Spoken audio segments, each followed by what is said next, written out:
Hey, what's going on, everybody? This is Tyrone back with Tech Life.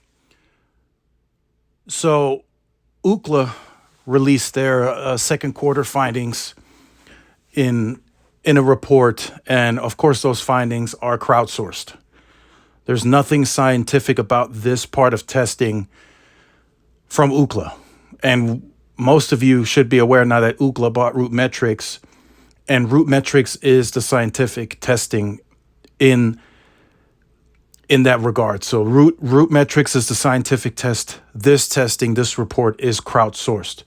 So many will call this anecdotal at best. So to say that T-Mobile dominated this report, that's a stretch in my opinion. I mean, they do lead. They do have the fastest network, but I wouldn't necessarily say they dominated. Now, if they were at 300 plus or 400 and Verizon was at 113, then yeah, you could say that they dominated. But I don't think they dominated this. In fact, they dropped a few megabits. Verizon dropped a few megabits, and I think AT&T did too, from Q1 to Q2. So now that markets are going to 100 megahertz, Verizon is likely set to increase quite a bit in the third quarter report. And we'll see where T-Mobile ends up. T-Mobile now has much more usage on the 5G network. I've seen the upgrade rates to 5G devices, and T-Mobile is doing about 500,000 a week where people are upgrading to 5G devices.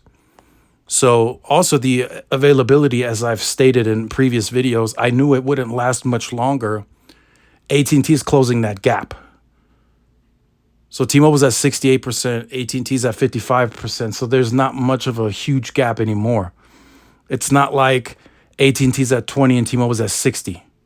In Q3, AT&T could be much closer, and Verizon is catching up on the availability as well. So it's not as clear cut as it once was. Also, remember, T-Mobile did have a 2-year head start. So you got to look at that too, in terms of Verizon potentially closing the gap on speed and AT&T closing the gap on availability, and Verizon catching up on that as well.